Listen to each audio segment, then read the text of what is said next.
മക്കളെ, ഇന്ന് നമുക്ക് 10ാം ക്ലാസ്സിലെ കേരള പാഠാവലി ചോദ്യവും ഉത്തരവും നോക്കാം. 2026-27 ക്വസ്റ്റ്യനാണ് നമ്മൾ നോക്കുന്നത്. First time question. 2 ദിവസം മുമ്പ് കഴിഞ്ഞ എക്സാമാണ് നമ്മൾ നോക്കുന്നത്. നോക്കാം. 1 മുതൽ 4 വരെ ചോദ്യങ്ങളുടെ ഉത്തരം തിരഞ്ഞെടുത്തെഴുതുക എന്നാണ് പറഞ്ഞിരിക്കുന്നത്. അറിക ഹംസമേ അരുതു പരിദേവിതം, സ്വാതന്ത്ര്യത്തിൻ്റെ ചിറകുകൾ. ഈ വരിയിൽ പരിദേവിതം എന്ന പദത്തിൻ്റെ അർത്ഥം എന്ത് എന്നാണ് ചോദ്യം. ആൻസർ നോക്കാം. പരിദേവിതം എന്ന പദത്തിൻ്റെ അർത്ഥം വിലാപം എന്നാണ്. വിലാപം എന്നാണ് പരിദേവിതം എന്ന പദത്തിൻ്റെ അർത്ഥമായിട്ട് വരുന്നത്. വിലാപമാണ്. പിരിച്ചെഴുതിയ പദങ്ങളിൽ വ്യത്യസ്തമായത് ഏത് എന്നാണ് രണ്ടാമത്തെ ചോദ്യം വരുന്നത്. പിരിച്ചെഴുതിയ പദങ്ങളിൽ വ്യത്യസ്തമായത് ഏത്? കർത്താവാണ്. ഇതാണ് വ്യത്യസ്തമായത്. കർത്താവാണ്, കർത്താവ് ആണ്. അതാണ് വ്യത്യസ്തമായ പദമായിട്ട് വരുന്നത്. രണ്ടാമത്തത് കർത്താവാണ് എന്നതാണ് വ്യത്യസ്ത പദമായിട്ട് വരുന്നത്. മൂന്നാമത്തെ ചോദ്യം, എൻ്റെ ഭാഷയിലെ ശ്രേഷ്ഠമായ സാഹിത്യകാരരെ അവർ രചിച്ച സാഹിത്യകൃതികളെ ഞാൻ വായിച്ചിട്ടുണ്ട്. ആ ചിന്തകൾ എന്നെ ഒരു ശില്പം എന്ന പോലെ കൊത്തി രൂപപ്പെടുത്തിയിട്ടുണ്ട്. മാതൃഭാഷ നമ്മുടെ ഉള്ളിലൊഴുകുന്ന ജീവനദി. ഈ ആശയത്തോട് യോജിക്കുന്ന ശരിയായ പ്രസ്താവന കണ്ടെത്തുക. എൻ്റെ ഭാഷയിലെ സാഹിത്യകൃതികൾ എന്നെ സ്വാധീനിച്ചു. എൻ്റെ ഭാഷയിലെ സാഹിത്യകൃതികളാണ് എന്നെ രൂപപ്പെടുത്തിയത്. ഇത് രണ്ടും ശരിയാണ് അല്ലേ? അപ്പോൾ 1ഉം 2ഉം ശരി. ഇതാണ് അതിൻ്റെ ഉത്തരമായിട്ട് വരുന്നത്. നമുക്ക് ആൻസർ നോക്കാം. 1ഉം 2ഉം ശരി. സി, ഉത്തരം സി ആണ്. 1ഉം 2ഉം ശരി എന്നതാണ്. ഇതാണ് ഉത്തരം ശരിയായിട്ട് വരുന്നത്. ദ്രോണാചാര്യൻ താനിരിക്കെ എന്തു മാനിച്ചു മറ്റുള്ളോർ നിർത്തുന്നിതു പട. കഥകൾ അതിമോഹനം. ഈ വരികളിൽ തെളിയുന്ന കർണന്റെ പ്രത്യേകത എന്ത്? കർണന്റെ അഹങ്കാരവും ധിക്കാരവും, മറ്റുള്ളവരെ അംഗീകരിക്കാനുള്ള മനസ്സ്, ദ്രോണാചാര്യരെ മാനിക്കാനുള്ള മടി, തൻ്റെ കഴിവിലുള്ള അമിതമായ ആത്മവിശ്വാസം. എന്താണ് അതിൻ്റെ ആൻസറായിട്ട് വരുന്നത്? നാലാമത്തെ മറ്റുള്ളവരെ അംഗീകരിക്കാനുള്ള മനസ്സാണ് നാലാമത്തതിൻ്റെ ഉത്തരമായിട്ട് വരുന്നത്. 5 മുതൽ 7 വരെ ചോദ്യങ്ങൾക്ക് 3-4 വാക്യത്തിൽ ഉത്തരം എഴുതാനാണ് പറഞ്ഞിരിക്കുന്നത്. ഭീഷ്മ സമാനനരി നിവഹത്തിനു ഭീഷ്മർ ശരശയ്യനത്തിന്മേൽ വീണാറെ. കഥകൾ അതിമോഹനം. തന്നിരിക്കുന്ന വരികളിലെ കാവ്യപരമായ സവിശേഷതകൾ കണ്ടെത്തുക. 5ൻ്റെ ആൻസർ നോക്കാം. ഈ വരികളിൽ ആദ്യാക്ഷരപ്രാസം, ദ്വിതീയാക്ഷരപ്രാസം, പദസൗന്ദര്യം, അർത്ഥഗാംഭീര്യം എന്നിവ കാണാം. ഭീഷ്മ എന്ന പദത്തിൻ്റെ ആവർത്തനം വരികൾക്ക് ശബ്ദഭംഗി നൽകുന്നു. ഭീഷ്മരുടെ ശരശയനവും അവസ്ഥയും ശക്തമായ ദൃശ്യബിംബമായി അവതരിപ്പിച്ചിരിക്കുന്നു. ലളിതമായ ഭാഷയിൽ ഗൗരവമുള്ള ആശയം അവതരിപ്പിക്കുന്ന എഴുത്തച്ഛൻ്റെ രചനാശൈലിയും ഇവിടെ പ്രകടമാണ്. 6ാമത്തെ ചോദ്യം, അർത്ഥവ്യത്യാസം വരാതെ ലഘുവാക്യങ്ങളാക്കുക എന്നാണ് പറഞ്ഞിരിക്കുന്നത്. ഈ തന്നത് ലഘുവാക്യമാക്കാൻ. ഒരു നാടിൻ്റെ വിചാരധാരയെ, ജീവിതത്തെ രേഖപ്പെടുത്തിയ അനേകം എഴുത്തുകാരെ അറിയാതെ കേവലം വ്യാപാരത്തിന് വേണ്ടി മാത്രം ഭാഷ പഠിക്കുന്ന മനസ്ഥിതിയുള്ളത് കൊണ്ടാണ് നാം നമ്മുടെ അസ്തിത്വം തന്നെ കളഞ്ഞു കുളിച്ചിരിക്കുന്നത്. മാതൃഭാഷ നമ്മുടെ ഉള്ളിൽ ഒഴുകുന്ന ജീവനദി. 6ാമത്തെ ആൻസർ നമുക്ക് നോക്കാം. ഒരു നാടിൻ്റെ വിചാരധാരയും ജീവിതവും അനേകം എഴുത്തുകാർ രേഖപ്പെടുത്തിയിട്ടുണ്ട്. നാം ആ എഴുത്തുകാരെ അറിയണം. കേവലം വ്യാപാരത്തിന് വേണ്ടി മാത്രം ഭാഷ പഠിക്കുന്ന മനസ്ഥിതി നമുക്കുണ്ട്. അതുകൊണ്ടാണ് നാം നമ്മുടെ അസ്തിത്വം തന്നെ കളഞ്ഞു കുളിച്ചിരിക്കുന്നത്. 7ാമത്തെ ചോദ്യം നോക്കാം. കർണനും മന്ദസ്മിതം ചെയ്തു ചൊല്ലിനാൻ കർണസുഖം ഞാൻ പറകയില്ലാരോടും. കാവ്യസന്ദർഭത്തിൽ തെളിയുന്ന കർണന്റെ സ്വഭാവ സവിശേഷതകൾ വിശദമാക്കുക.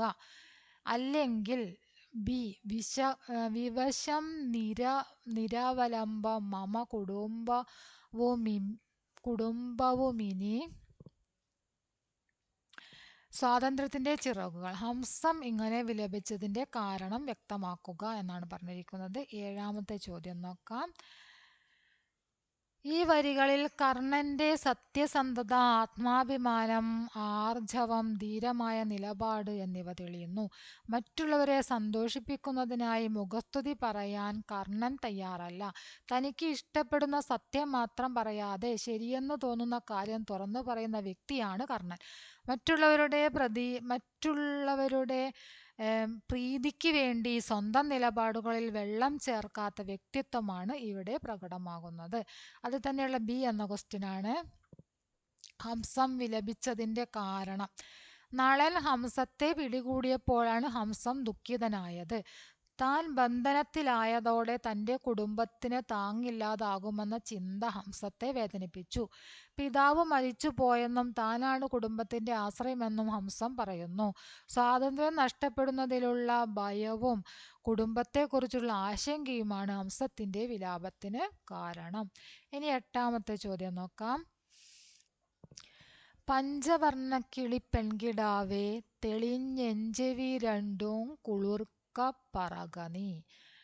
ചൊല്ലുവാനാവതില്ലെങ്കിലോ മൊട്ടൊടു ചൊല്ലുന്നതുണ്ടു കനകെ ചുരുക്കി ഞാൻ.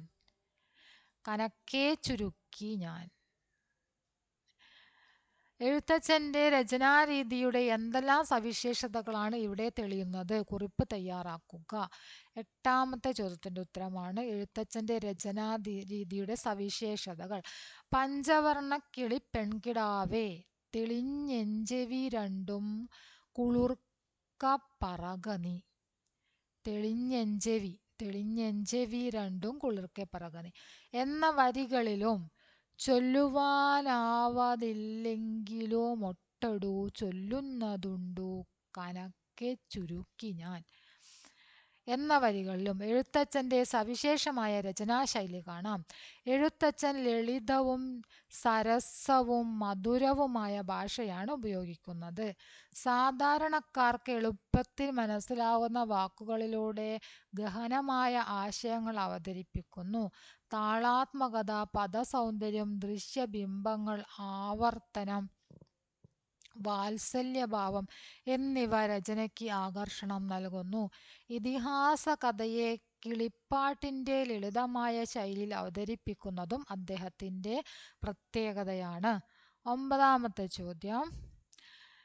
ശിവ ശിവ എന്തു ചെയ്വു ഞാൻ, എന്നെ ചതിച്ചു കൊല്ലുന്നിതു രാജേന്ദ്രൻ. സ്വാതന്ത്ര്യം ജീവജാലങ്ങളുടെ അടിസ്ഥാന അവകാശമാണ് എന്ന ആശയം ഈ പാഠഭാഗം മുന്നോട്ട് വെക്കുന്നുണ്ടോ? മുകളിൽ നൽകിയ വരികളും പാഠഭാഗവും വിശകലനം ചെയ്ത് നിങ്ങളുടെ അഭിപ്രായം സമർത്ഥിക്കുക എന്നാണ് പറഞ്ഞത്. 9ാമത്തത്. സ്വാതന്ത്ര്യം മനുഷ്യർക്ക് മാത്രമല്ല എല്ലാ ജീവജാലങ്ങൾക്കും ആവശ്യമായ അടിസ്ഥാന അവകാശമാണ്. സ്വാതന്ത്ര്യത്തിൻ്റെ ചിറകുകൾ എന്ന ഭാഗത്തിലെ ഹംസത്തിൻ്റെ വിലാപം ഇതാണ് വ്യക്തമാക്കുന്നത്. നളൻ ഹംസത്തെ പിടികൂടിയപ്പോൾ അതിന് സ്വന്തം ജീവിതത്തെയും കുടുംബത്തെയും കുറിച്ചുള്ള സ്വാതന്ത്ര്യം നഷ്ടപ്പെടുന്നു. ശിവ ശിവ എന്തു ചെയ്വു ഞാൻ എന്ന വിലാപത്തിൽ ബന്ധനത്തിൻ്റെ വേദനയും സ്വാതന്ത്ര്യം നഷ്ടപ്പെടുന്നതിൻ്റെ ഭയവും പ്രകടമാണ്. ഹംസം തൻ്റെ കുടുംബത്തെക്കുറിച്ച് ആശങ്കപ്പെടുന്നു. താൻ ഇല്ലാതായാൽ കുടുംബത്തിന് താങ്ങില്ലാതാകുമെന്ന ചിന്ത അതിനെ കൂടുതൽ ദുഃഖിപ്പിക്കുന്നു. അതിനാൽ ജീവികളെ അവയുടെ സ്വാഭാവിക ജീവിതത്തിൽ നിന്ന് അകറ്റുന്നത് അനീതിയാണ്. മനുഷ്യൻ്റെ വിനോദത്തിനോ സ്വാർത്ഥതയ്ക്കോ വേണ്ടി ജീവജാലങ്ങളുടെ സ്വാതന്ത്ര്യം കവർന്നെടുക്കരുത്. എല്ലാ ജീവികൾക്കും സ്വാതന്ത്ര്യമായി ജീവിക്കാനുള്ള അവകാശമുണ്ടെന്ന സന്ദേശമാണ് പാഠഭാഗം നൽകുന്നത്. 10ാമത്തെ ചോദ്യം നോക്കാം. ചുവടെ നൽകിയ ഗദ്യഭാഗത്തിലെ ആശയം 3-1 സംഗ്രഹിച്ച് എഴുതുക. വായനയുടെ ബാല്യദശയിൽ ഒരു റഷ്യൻ മഞ്ഞുകാലം ഉണ്ടായിരുന്നു.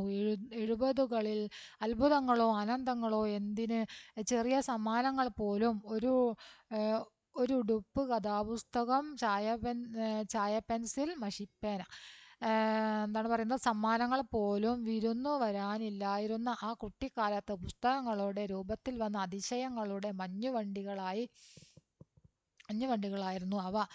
സോവിയറ്റ് യൂണിയനിൽ നിന്നു മലയാളം പറഞ്ഞ ബാലപുസ്തകങ്ങൾ അവയിൽ അപരിചിതമായ പേരുകളും നാടുകളും പീലി വിടർത്തി. മഞ്ഞു മനുഷ്യനും ചെന്നായും മുയലും അപരിചിതമായ മുഖങ്ങൾ വേഷങ്ങളുമുള്ള കുട്ടികളും മലയാളം പറയുന്നത് കേട്ട് പട്ടിണിയും കൊതികളുമായി തളർന്നുറങ്ങിയ കുട്ടികൾ ഞെട്ടി കുളിർന്ന് സ്വപ്നലോകങ്ങളിലേക്ക് വിനോദയാത്ര പോയി. നിറങ്ങളുടെ പൂരവും പൊങ്കാലയും ആറാട്ടും പെരുന്നാളുമായിരുന്നു അവയിൽ. ഗ്രാമീണ വായനശാലകളിൽ ആ പരിചയങ്ങളിൽ മുഴുകിയ ബാല്യങ്ങൾ 80കൾക്കു ശേഷം ജനിച്ചവർക്ക് അപരിചിതമാണ്. V. Suteev, Valentin Kataev, M. Bulatov, Yuri Olesha, Alexei. ആ അപകർഷ ബാല്യത്തിൻ്റെ അശിക്ഷിതത്വത്തിന് ചിരിയുണ്ടാക്കിയ പേരുകളുള്ള എഴുത്തുകാർ. കുട്ടിക്കഥകളും ചിത്രങ്ങളും. മൂന്നു തടിയന്മാർ, മഴവിൽപ്പൂവ്, വാളമീൻ കൽപ്പിക്കുന്നു, ചുക്കും ഗെക്കും, ബാലവാടിയിലേക്ക്, വെളുത്ത കലമാൻ, വെള്ളത്തിനു പോയ മൂഷികൻ, കൊമ്പുള്ള ആട്ടിൻകുട്ടി, അങ്ങനെ എത്രയോ പുസ്തകങ്ങൾ. ഇതിനെയാണ് നമ്മൾ എന്ത് ചെയ്യേണ്ടത്? ആശയം മൂന്നിലൊന്നായി സംഗ്രഹിച്ച് എഴുതേണ്ടത്. നോക്കാം. 70കളിലെ ബാല്യകാലത്ത് സോവിയറ്റ് യൂണിയനിൽ നിന്ന് മലയാളത്തിലേക്ക് വിവർത്തനം ചെയ്ത ബാലപുസ്തകങ്ങൾ കുട്ടികൾക്ക് അത്ഭുതലോകം തുറന്നുകൊടുത്തിരുന്നു. മഞ്ഞു മനുഷ്യരും ചെന്നായയും മുയലും അപരിചിതമായ നാടുകളും കഥാപാത്രങ്ങളും നിറഞ്ഞ ആ പുസ്തകങ്ങൾ പട്ടിണിയും പരിമിതികളും മറന്ന് കുട്ടികളെ സ്വപ്നലോകങ്ങളിലേക്ക് കൂട്ടിക്കൊണ്ടുപോയി. ഗ്രാമീണ വായനശാലകളിലൂടെ വളർന്ന ആ വായനാനുഭവം ഇന്നത്തെ തലമുറയ്ക്ക് ഏറെക്കുറെ അപരിചിതമാണ്. 11ാമത്തെ ചോദ്യം നോക്കാം. സ്ഥാനമാനങ്ങൾ ചൊല്ലിക്കലഹിച്ചു നാണം കെട്ടു നടക്കുന്നിതു ചിലർ. നിമിഷാർദ്ധം ശങ്കിക്കാതെ വെങ്കടേശൻ ഉടുത്ത മുണ്ടഴിച്ച് സിംഹത്തിൻ്റെ മുഖത്തെറിഞ്ഞു കോണി കയറി. ഉനക്ക് എന്ന വേണം, വെങ്കടേശൻ പറഞ്ഞു. ചീഫ് റിപ്പോർട്ടറാകണം. മുകളിൽ നൽകിയ സൂചനകളിലെ ആശയവുമായി ബന്ധിപ്പിച്ച് വെങ്കടേശൻ എന്ന കഥാപാത്രത്തെ വിലയിരുത്തി കുറിപ്പ് തയ്യാറാക്കുക. 11ാമത്തേത് കഥാപാത്ര നിരൂപണമാണ്. വെങ്കടേശ അയ്യങ്കാർ ആത്മാഭിമാനവും സ്ഥാനമോഹവും ഉള്ള മാധ്യമപ്രവർത്തകനാണ്. വർഷങ്ങളോളം റിപ്പോർട്ടറായി ജോലി ചെയ്തിട്ടും അർഹമായ സ്ഥാനക്കയറ്റം ലഭിക്കാത്തതിൽ അയാൾ അസംതൃപ്തനാണ്. അതുകൊണ്ടുതന്നെ ചീഫ് റിപ്പോർട്ടർ സ്ഥാനം ആവശ്യപ്പെടാൻ പത്രസ്വാമിയെ സമീപിക്കുന്നു. അതേസമയം പ്രതിസന്ധി ഘട്ടങ്ങളിൽ പതറാതെ പ്രവർത്തിക്കുന്ന ധൈര്യശാലിയും സമയോചിതമായ ബുദ്ധിയുള്ളവനുമാണ് വെങ്കടേശൻ. പത്രസ്വാമിയുടെ പട്ടി ആക്രമിച്ചപ്പോൾ ഉടുമുണ്ടഴിച്ച് അതിനെ നേരിട്ടത് അയാളുടെ പ്രത്യുൽപ്പന്നമതിത്വം വ്യക്തമാക്കുന്നു. അധികാരത്തിൻ്റെയും സ്ഥാനത്തിൻ്റെയും പിന്നാലെ പോകുന്നവരുടെ സ്വഭാവത്തെ പരിഹാസരൂപത്തിൽ അവതരിപ്പിക്കുന്ന കഥാപാത്രം കൂടിയാണ് വെങ്കടേശൻ. അതിൽ തന്നെ 11ൽ ബി എന്നൊരു ക്വസ്റ്റ്യൻ കൂടെ ഉണ്ട്. ആർക്കും അവരുടെ മാതൃഭാഷയെ മാറ്റാനാവില്ല. അങ്ങനെ ആരെങ്കിലും ചെയ്താൽ അത് പെറ്റമ്മയെ മാറ്റുന്നത് പോലെയാവും. വേരുകൾ മറക്കുന്ന വൃക്ഷം നിലനിൽക്കാത്തതുപോലെ മാതൃഭാഷ മറക്കുന്ന ജനതയും നിലനിൽക്കില്ല. സൂചനയും പ്രസ്താവനയും വിശകലനം ചെയ്ത് മാതൃഭാഷ നമ്മുടെ വേര് എന്ന വിഷയത്തിൽ കുറിപ്പ് തയ്യാറാക്കുക എന്നാണ് പറഞ്ഞത്. മാതൃഭാഷ നമ്മുടെ വേര്. മരത്തിന്റെ വേരുകൾ മണ്ണിൽ ഉറച്ചു നിൽക്കുന്നതുപോലെ മനുഷ്യന്റെ ജീവിതത്തിൽ മാതൃഭാഷയ്ക്ക് ആഴത്തിലുള്ള സ്ഥാനമാണുള്ളത്. മാതൃഭാഷയിലൂടെയാണ് ഒരാൾ തന്റെ സംസ്കാരത്തെയും പാരമ്പര്യത്തെയും ചരിത്രത്തെയും ജീവിതാനുഭവങ്ങളെയും അടുത്തറിയുന്നത്. മാതൃഭാഷ മറക്കുന്നവന് സ്വന്തം വേരുകൾ മറക്കുന്നതിനു തുല്യമാണ്. മാതൃഭാഷയിലൂടെയാണ് മനുഷ്യൻ തന്റെ വികാരങ്ങൾ ഏറ്റവും സ്വാഭാവികമായി പ്രകടിപ്പിക്കുന്നത്.